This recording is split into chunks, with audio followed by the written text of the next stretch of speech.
Hello बच्चों, my name is Vivek Singh and today I can teach you projectile motion. So basically सबसे पहले हम लोग लर्न करने से पहले प्रोजेक्टाइल मोशन को समझते हैं। प्रोजेक्टाइल मोशन होता क्या है। तो हम लोग क्या करते हैं, बचपन में हमने क्रिकेट खेला होगा, सबने खेला होगा, तो देखते थे एक बार में टिक करते थे और सिक्स चला जाता था। तो ये जो मोशन होता था, ये जो पाथ होता था, उस पाथ को हम लोग क्या कहते थे, प्रोजेक्टाइल मोशन कहेंगे। ठीक है, क्योंकि वो मोशन हो रहा है और एक पाथ में हो रहा है, इसलिए हम लोग क्या कहेंगे, इसे प्रोजेक्टाइल मोशन कहेंगे। और प्रोजेक्टाइल मोशन क्या है, अंडर ग्रेविटी ये मोशन फ्लो करता है, ये मोशन परफॉर्म करता है। तो इसलिए हम लोग को इसमें समझने के लिए बहुत कुछ है और हम लोग देखेंगे कि किस तरीके से मैक्सिमम रेंज हम लोग बॉल का निकालते थे, कि कितना मैक्सिमम हाइट वो बॉल यहाँ से वहां तक गया। तो ये भी तुम्हारा क्या हो जाता था, प्रोजेक्टाइल मोशन में आ जाता था। ओके, सो ये बेसिकली क्या हो सकता था, ये सब चीजें प्रोजेक्टाइल मोशन में हम लोग देखते हैं। आजकल इंजीनियरिंग एप्लीकेशंस में भी प्रोजेक्टाइल मोशंस का यूज होने लग गया है। लाइक जैसे ब्रिज बनाते हैं, तो ब्रिज के कंस्ट्रक्शन को हम लोग जब डिजाइन करते हैं तो एक पैराबोलिक पाथ की और डिजाइन हो जाता है। ओके, तो इस जो डिजाइनिंग की जो पर्पस है उसी को हम लोग क्या कहेंगे, प्रोजेक्टाइल मोशंस कहेंगे। ठीक है, तो ये हम लोग अलग अलग एक्टिविटीज में देखते हैं। तो ओके, तो सपोज मान लो ये एक्स एक्सिस हो गया और ये वाई एक्सिस हो गया, इसमें प्रोजेक्टाइल क्या मोशन क्या है। तो मान लो एक बॉल यहाँ पे रखा है, ठीक है, इस बॉल को मैंने इस तरीके से u वेलोसिटी से हमने इसको मोशन दे दिया। ओके, तो ये बॉल किस तरीके से जाने की कोशिश करेगा, तो इस तरीके से ये जाके यहाँ तक ये आ जाएगा। ठीक है, यहाँ पे बॉल ये आ गया। ओके, तो ये क्या हो गया, एक तो मुझे आप बताइए कि ये मान लो u वेलोसिटी से मैंने इस बॉल को दिया, तो ये अपने आप को एक तो x एक्सिस में गया, ठीक है, और ये एक y एक्सिस में गया। तो हम लोग क्या करेंगे, इस इक्वेशन ऑफ मोशन क्या इस बॉल पे लग पाएगा अभी के टाइम पे। अगर हम इक्वेशन ऑफ मोशन इस पे लगाने की कोशिश करते हैं तो एक साथ दोनों कंपोनेंट को देखते हुए इस बॉल पे इक्वेशन ऑफ मोशंस नहीं लगा सकते। ठीक है, तब हम क्या करेंगे, इक्वेशन ऑफ मोशन लगाने के लिए, तो इक्वेशन ऑफ मोशन लगाने के लिए हम लोग दो कंपोनेंट में इसको ब्रेक कर देंगे। एक तो x कंपोनेंट में ब्रेक कर देंगे, तो जब हम लोग x की बात करेंगे तो y को भूल जाएंगे, और y की बात करेंगे तो हम x को भूल जाएंगे। ठीक है, अभी तक समझ में आया। ओके, तो ये x कंपोनेंट में हम जब ब्रेक करेंगे तो इसका कंपोनेंट हम लोग x की ओर क्या ले लेंगे, u cos थीटा, क्योंकि हमने थीटा एंगल पे इसको वेलोसिटी दिया था। ठीक है, तो u cos थीटा हो गया इस डायरेक्शन पे, और इस डायरेक्शन पे अगर देखेंगे तो ये क्या हो जाएगा, u sin थीटा। ठीक है, तो y डायरेक्शन में क्या हो जाएगा, u sin थीटा हो जाएगा। ओके, तो u cos थीटा हो गया x डायरेक्शन में। x डायरेक्शन में क्या हो गया, एक्सेलरेशन के बारे में आप बताओ तो एक्सेलरेशन x डायरेक्शन में क्या हो जाएगा, कांस्टेंट हो जाएगा या जीरो हो जाएगा। ठीक है, तो मैंने यहाँ पे बताया कि x डायरेक्शन में एक्सेलरेशन क्या हो जाएगा, जीरो हो जाएगा। सिमिलरली y डायरेक्शन में क्या हो जाएगा, क्योंकि ये बॉल अंडर ग्रेविटी है ना, तो ये बॉल अंडर ग्रेविटी है।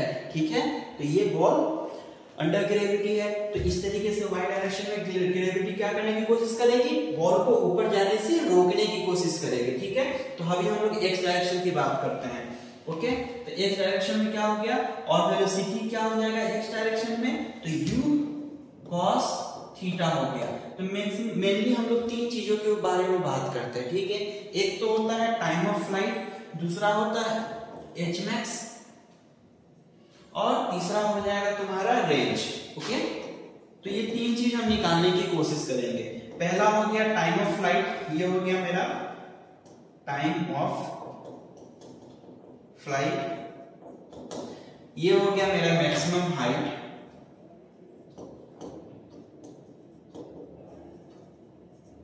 ये मेरा हो गया रेंज, यहां से इस पॉइंट से इस पॉइंट में जाने में इसको कितना मैक्सिमम रेंज इसने कवर किया वो मैं रेंज में बता दूंगा।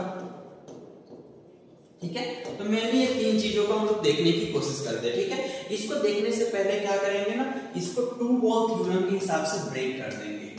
To ball theorem, two ball theorem क्या होता है सर, तो टू बॉल थ्योरम का कुछ नहीं होता है, बस आप इतना समझ लो कि एक बॉल आपको यहां मान लेना है,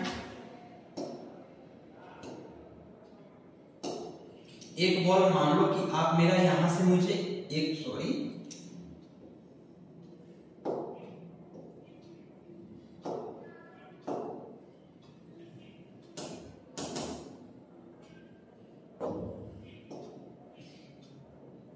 ये मेरा थीटा एंगल था। एक बॉल मान लो एक्स एक्सिस में रिजॉल्व कर दो, तो ये मेरा सपोज मान लो कि ये बॉल यहाँ होगा ना, तो ये बॉल यहाँ पे मान लो, ठीक है। फिर मान लो कि बॉल यहाँ आई होगी ना, तो इसका एक्स एक्सिस में देख लेना, तो बॉल यहाँ आ गई। सिमिलरली अगर बॉल यहाँ आई होगी तो इसका एक्स एक्सिस में कंपोनेंट निकालोगे तो यहाँ पे आ जाएगी। सेम इसी तरीके से अगर यहाँ पे बॉल आ गई होगी तो इसका अगर शेडो लेगो यहाँ पे, तो मेरा बॉल यहाँ पे महसूस होगी। सिमिलरली करके यहाँ से देखोगे तो मेरा बॉल क्या हो जाएगा, एक्स कंपोनेंट में, तो ये मेरा एक्स कंपोनेंट हो जाएगा। ओके, तो ये मेरा क्या हो गया, एक्स कंपोनेंट हो गया बच्चों, ठीक है। अब एक्स कंपोनेंट में आपको पता है ना कि हर जगह पे क्या हो गया, एक्सेलरेशन तो कांस्टेंट है। जब एक्सेलरेशन कांस्टेंट हो तो क्या हो जाएगा, वेलोसिटी इसमें कांस्टेंट हो जाएगा। तो मेरा हर पॉइंट पे मेरा क्या हो जाएगा, वेलोसिटी कांस्टेंट हो जाएगा। तो ये मेरा एक्स एक्सिस की बात हो गई, ठीक है। अब हम लोग वाई एक्सिस की बात करते हैं बच्चों। तो मान लो ये बॉल को मैंने वाई एक्सिस में फ्लो किया, मोशन दिया। ओके, वाई एक्सिस में क्या था, यू साइन थीटा था ना, तो ये मेरा बॉल क्या गया, इस तरीके से मोशन किया, एच मैक्स से अटेंड किया और ये वापस ये अपने इनिशियल मतलब फाइनल पॉइंट पे ये आ गया। तो जब ये मैक्सिमम पॉइंट पे गया होगा तो आप यहाँ पे कमेंट करो कि वेलोसिटी का क्या कंडीशन रहा होगा, बताओ। वेलोसिटी यहाँ पे 0 हो गया होगा, गुड। तो यहाँ पे वेलोसिटी मेरा क्या हो गया, 0 हो गया। और ओके, इसको कितना टाइम लगा होगा यहाँ से यहाँ तक आने में, तो इसी टाइम को हम लोग निकालते हैं। तो हम लोग time of time of flight को पहले समझते हैं। टाइम ऑफ फ्लाइट क्या होता है, ठीक है। टाइम ऑफ फ्लाइट कुछ नहीं बच्चों, आपको ये पता होना चाहिए कि ये बॉल आप जब इनिशियल पॉइंट पे आपने जब इसको किक किया और ये बॉल कितने देर मोशन में रही इन एयर। ओके, तो एयर के टच में कितने देर ये मोशन में रही, इसी को हम लोग टाइम ऑफ फ्लाइट करते हैं। जैसे ये यहाँ पे टच में आ गया, ग्राउंड के टच में आ गया और यहाँ पे किक कर दिया इसने, तो फिर ये अब टाइम ऑफ फ्लाइट इसकी खत्म होगी। उस टाइम पे हम लोग नहीं बताएंगे कि बॉल जब तक ये मोशन में मतलब हवा के दौरान कितना देर तक ये रही, उसी को हम लोग टाइम ऑफ फ्लाइट कहते हैं, ठीक है। तो टाइम ऑफ फ्लाइट ये हो गया। तो अब आप टाइम ऑफ फ्लाइट पूछे तो मान लो कोई अगर बॉल यहाँ से लेके यहाँ तक गया होगा तो अपने मैक्सिमम हाइट पे तो गया ही होगा, सिंपल सी बात है। मतलब मैं यहाँ से यहाँ तक बॉल गया होगा तो यहाँ तक जितना टाइम लगा होगा, सिमिलरली यहाँ से लेके यहाँ तक मोशन को भी जाने में उतना ही टाइम लगा होगा।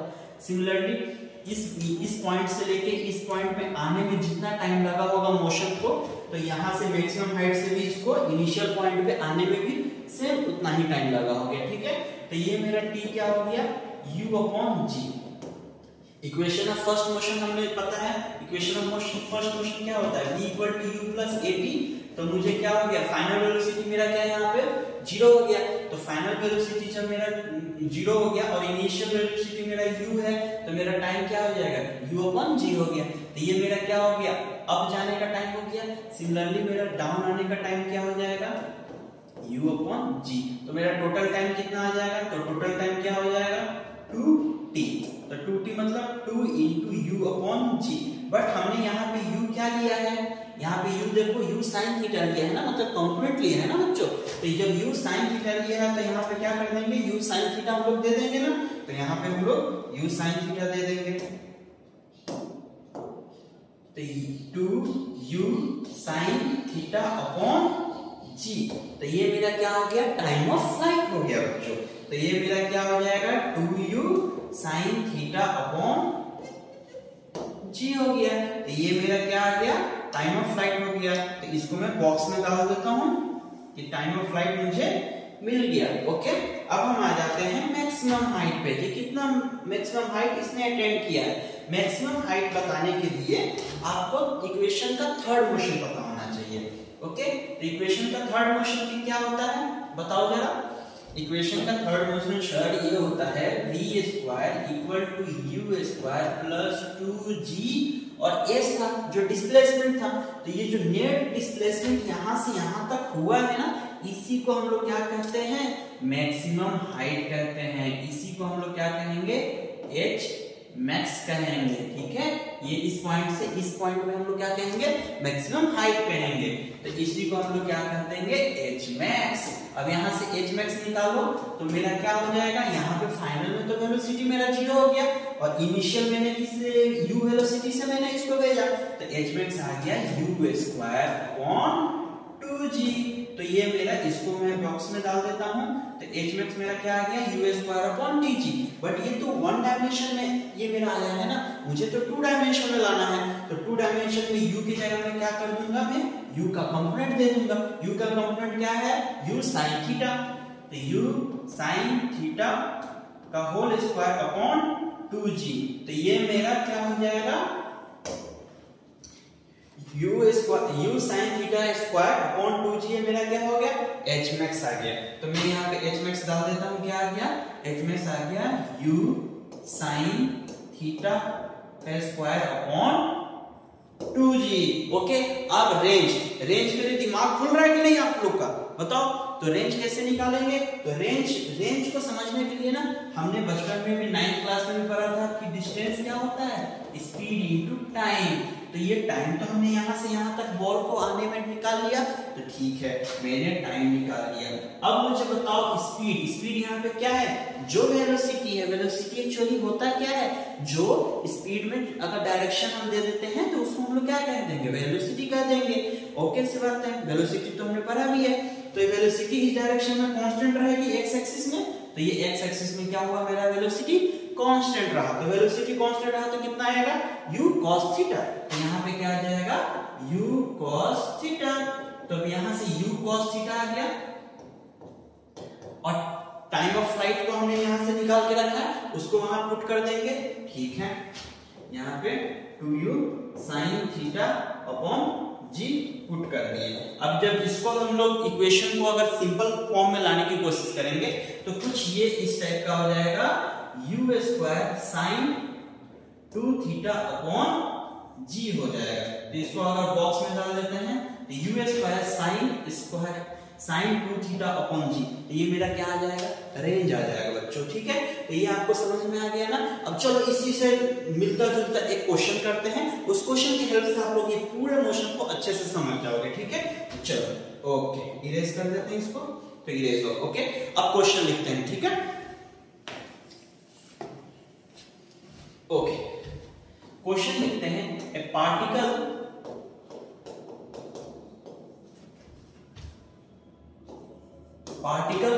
मोशन with velocity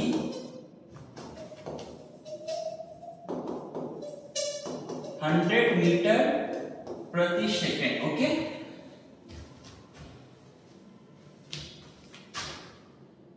तो फाइंड द फॉलोइंग। ठीक है, एक particle motion with velocity 100 metre per second, find the following equation. ठीक है, अब हम लोग देखते हैं कि एक क्वेश्चन, मैं क्वेश्चन यहां पे आपको फ्रेम करके बता देता हूं। मान लीजिए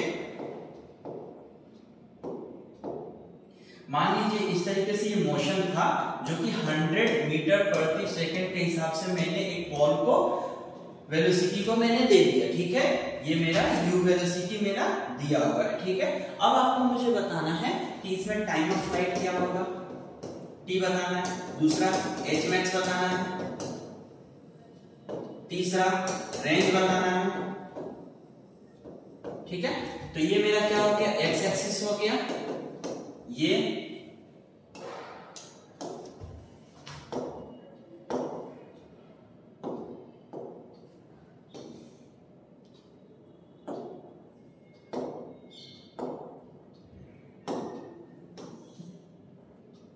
ठीक है। तो पहले मोशन को बनाने की कोशिश करते हैं बच्चों। तो मान लो मोशन को बनाते हैं हम यहाँ पे, तो ये बॉल को मैंने यहां से मोशन दिया कितना, 100 मीटर प्रति सेकंड से एट एंगल दे दो आप 53 डिग्री। ठीक है, तो मैंने 53 डिग्री से ये मोशन दिया। ओके, तो अब मुझे बताओ x कंपोनेंट में क्या आ जाएगा वेलोसिटी, तो u cos 53 degree. u cos 53 degree को हम लोग 53 डिग्री कितना होता है बताओ जल्दी से, cos 53 डिग्री कितना होगा, cos 53 डिग्री आपका हो गया कितना, 3/5। Okay, sin 53 degree 4/5। ठीक है, तो ये cos 53 डिग्री हो गया। तो मेरा बताओ u cos थीटा मतलब लाइक 100 cos 53 मतलब 3/5 मतलब कितना हो गया, 60 मीटर प्रति सेकंड। ओके, ये एक्स डायरेक्शन में जाने की वेलोसिटी हो गई, एक्स कंपोनेंट। ओके, अब मुझे आप बताओ वाई में जाने की कंपोनेंट क्या हो जाएगा, u sin theta. Okay, u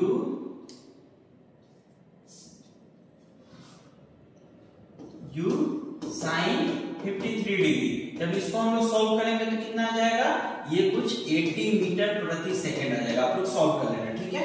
तो मेरे एक्स एक्सिस में पता चल गया, वाई एक्सिस में पता चल गया। तो अब मुझे टाइम ऑफ फ्लाइट बताना। अब मैं आपको सॉल्व करने का तरीका बताता हूं। अब आपको इतना हर बार फॉर्मूले रटने की कोई जरूरत नहीं है। ओके, मोशंस में हमेशा मैं आपको ट्रिक बताऊंगा, उस ट्रिक के हेल्प से आप लोग इजीली बताओ। आप मुझे बताओ कि एक एक्सेलरेशन मुझे डाउनवर्ड डायरेक्शन में कितना लग रहा है, 10 लग रहा है। डाउनवर्ड डायरेक्शन में एक्सेलरेशन मुझे कितना लग रहा है, 10 लग रहा है, ठीक है। तो मान लो एक सेकंड में 10 वेलोसिटी घटेगी, फिर दूसरे सेकंड में 20, तीसरे सेकंड में 30, क्योंकि एक सेकंड में कितना वेलोसिटी को घटा रहा है, 10, फिर दूसरे वेलोसिटी मतलब दूसरे सेकंड में 20, तीसरे सेकंड में 30। तो मेरा इनिशियली मेरा कितना था, मुझे मान लो इसको जीरो होने में कितना टाइम लगेगा, 80 मीटर प्रति सेकंड को जीरो होने में 8 मिनट लगेगा। मान लो v = u + 8, यही मेरा इक्वेशन ऑफ फर्स्ट मोशन था ना। तो एक सेकंड में मान लो 80 को एक सेकंड लोगे तो एक सेकंड में मतलब वेलोसिटी को कितना घट रहा है, 10 घट रहा है। दूसरे सेकंड में 20 घट रहा है, तीसरे सेकंड में 30 घट रहा है, चौथे सेकंड में 40 घट रहा है। तो इसी तरीके से 8 सेकंड में 80 वेलोसिटी घट जाएगा कि नहीं। तो ये मेरा कितना आ जाएगा, वो अब जाने में 8 सेकंड।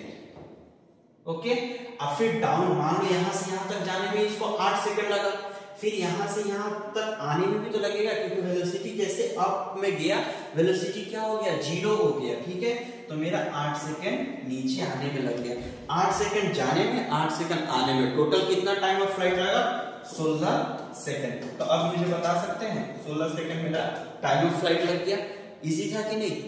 क्या हमें बार बार ये फॉर्मूले डालने की जरूरत है क्या, इक्वेशन ऑफ मोशन, पहला जो इक्वेशन ऑफ मोशन है, क्या इसको बार बार डालने की जरूरत है, नहीं ना। हम लोग इजी वे में निकाल सकते हैं कि एक सेकंड में कितना वेलोसिटी डाउन होगा, 10, दूसरे सेकंड में 20, तीसरे सेकंड में 30, चौथे सेकंड में 40। इसी तरीके से 8 सेकंड मान लो t = 8 सेकंड में कितना वेलोसिटी डाउन हो गया होगा, 80 डाउन हो गया होगा। तो इनिशियली 80 तो था ही इसमें, और 80 घट गया, मतलब वेलोसिटी मेरा इस पॉइंट पे क्या हो गया, 0 हो गया। तो जब मेरा इस पॉइंट पे वेलोसिटी मेरा जब 0 हो गया तो मुझे कितना टाइम लगा, 8 सेकंड लगा। सिमिलरली नीचे आने में भी मुझे कितना लगेगा, 8 सेकंड लगेगा। तो मेरा टोटल कितना टाइम ऑफ फ्लाइट आ गया, 16 सेकंड आ गया। क्या इतना समझ में आ गया आप लोग को, ठीक है। अब मुझे मैक्सिमम हाइट बताइए। ओके, ठीक है। ओके, तो मैक्सिमम हाइट हम लोग कल देखेंगे। Thank you.